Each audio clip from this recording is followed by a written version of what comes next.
the cricketing exploits of Miss Janet Dines, and the formidable discipline imposed by female teachers on unruly schoolboys are subjects that continue to provoke fascination and debate. Unfortunately, my own memory is far from reliable. I have always considered myself more interested in the future than in dwelling on the past, so recollections of long-ago events are not something I regularly exercise. Any apparent expertise I may have shown in recalling old discussions has depended heavily on archive and search tools that are no longer readily accessible to me. I have always been intrigued by the mechanics of websites and online communities, and so I made full use of such facilities whenever possible. Recently, however, access restrictions and technical issues have left me relying largely on memory alone. When I recently attempted to revisit the topics above, my memory failed me rather badly. My apologies once again. Your excellent contribution made a particularly interesting point about the greater prominence of girls in school memories from our era and earlier.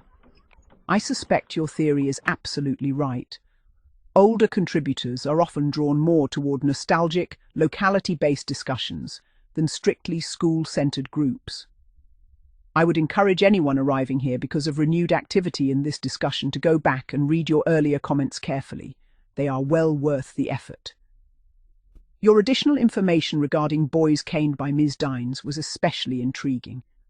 Over the years, it has frequently been argued, and defended vigorously by at least 2 former contributors, that women could cane every bit as effectively as men. According to them, the severity of punishment depended less on physical strength and more on technique, precision, and confidence. The discovery of Ms. Dilys Martin of Highfield Secondary Modern School in Liverpool is remarkable. In a Liverpool Echo article from 2010 of October 2016, the then 81-year-old Miss Martin, living in Burskow near Ormskirk, recalled beginning her teaching career in 1956 as a newly qualified 21-year-old teacher, then still known as Miss Jones. That detail alone raises all sorts of tantalizing possibilities about whether further accounts of boys or girls disciplined by her may still exist. Perhaps not. Newly qualified teachers may not immediately have been entrusted with corporal punishment duties. Still, the thought lingers. You remarked, "As a connoisseur of collecting accounts of schoolboys receiving SCP from female teachers only, you will know if you were lucky, or not, that you didn't live in Liverpool and fail your 11+. An intriguing thought indeed. Had I failed the 11+ and found myself at Highfield Secondary Modern, I would have entered in September 1954 at the age of 12. Miss Jones arrived 2 years later. Given that the school leaving age was then 15, I would likely have left only a year after she began teaching. Since she probably would not have been authorized to cane pupils during her first year, I may well have escaped that particular experience. Still, the imagination cannot resist wandering. The prospect of a 14 or 15-year-old schoolboy bending over to be caned by a glamorous young 21-year-old teacher, described almost as a Christine Keeler look-alike, complete with academic gown and high heels, certainly carries a strange psychological charge. It may even have eclipsed the effect of Miss B's memorable leg-smacking punishments, or my near involvement in the severe slippering of a female classmate at junior school. The subject of run-up caning techniques, allegedly favoured by Ms. Martin, has surfaced before, most famously in discussions of the prefect's gymnasium caning scene in the film If. Contributors with extensive film and television experience analysed the sequence frame by frame and convincingly demonstrated that the dramatic run-up added little to the actual force of the strokes. They also demolished the persistent myth that the scene depicted a genuine caning filmed in a single, uninterrupted take. I tend to agree with Sir John too on this matter. While I never personally witnessed such a technique, practical considerations make me sceptical. A couple of advancing steps during the swing perhaps, but sprinting the length of a corridor or gymnasium.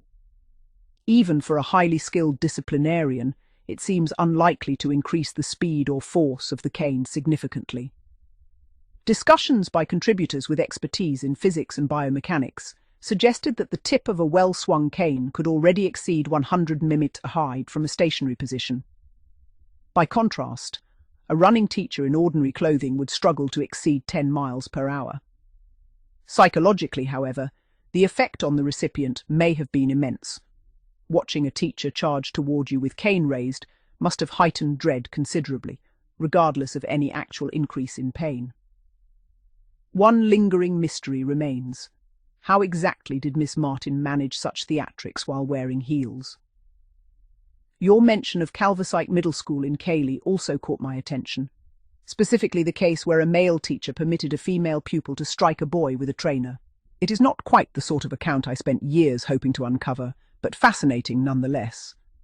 The nearest parallel I ever encountered involved a British secondary school teacher who reportedly selected girls from the class to administer mild whacks to misbehaving boys using what was described as a miniature cricket bat, though I suspect it may actually have been a paddle. Frustratingly, I never preserved the original source. As was often my habit, I trusted myself to remember the search terms rather than recording the URL. By the time I returned to look for it, the page had vanished entirely. The same thing happened with another small online discussion, where several parents openly praised the caning of girls at an East London school, claiming that strict discipline was precisely why they sent their daughters there. Such corners of the internet disappear all too easily. Still, the miniature cricket bat anecdote remains fascinating from a classroom management perspective. It perfectly exemplifies the old bread and circuses approach to discipline: maintain control, command attention, and ensure pupils remain psychologically invested. Any boy refusing to bend over in front of his peers would likely have faced ridicule from classmates long afterwards. You wondered why so many of us continue to participate in discussions like these. The reasons are probably countless. In my own case, there were a few genuine, though relatively mild, punishments: a slippering, a near encounter with a form master's size 12 leather-soled sandal, and the ominous sight of the cane lying on the table during my single appearance before the prefect's court. Perhaps it goes back even further, to childhood games involving officious girls pretending to be schoolmistresses, or to overheard stories about boys sent away after juvenile misdeeds and rumours of dreadful bear canings. Or perhaps it stems from the disappointment that a bossy girl who occasionally babysat me never fulfilled my secret hope of describing, or even demonstrating, the severe school caning her mother frequently threatened her with.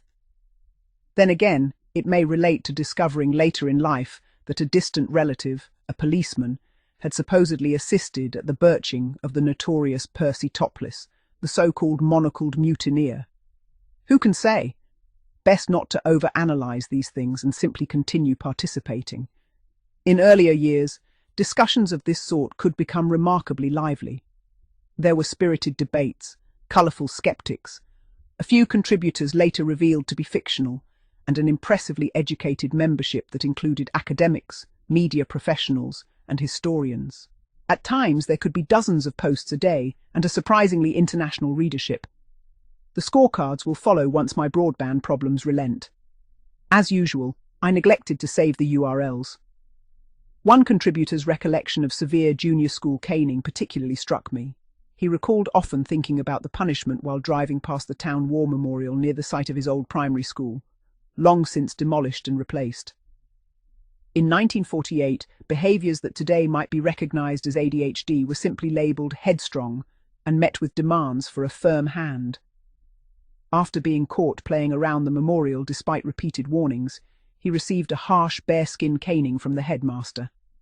He vividly remembered the sharp sting of the cane on bare skin, though he maintained that the later punishment he received at secondary modern school, 6 strokes over trousers for truancy, was actually far more painful. The blows left him struggling even to stand upright afterwards. Remarkably, he was never caned again. His final punishment, however, bordered on comedy: a classroom spanking with a size 12 plimsoll that had to be abandoned midway because the teacher was overcome by coughing from the enormous clouds of playground dust rising from the boys' trousers. I also attempted to locate your own account of receiving 6 of the best at secondary school, but ran into various archival inconsistencies. Somewhere in the records I found reference to a contribution of yours apparently made before your listed joining date, while the visible totals for posts and likes also failed to align correctly. This sort of inconsistency fascinates me. though most sensible people would ignore it entirely, and perhaps you should too. As for ADHD, I sympathise greatly. I almost certainly displayed traits of some form of neurodivergence myself when starting infant school. I largely ignored other children while feeling perfectly comfortable with adults. I could already read and write and entertain myself by producing elaborate, excessively violent pirate stories, though often written backwards from right to left, with spelling that left much to be desired.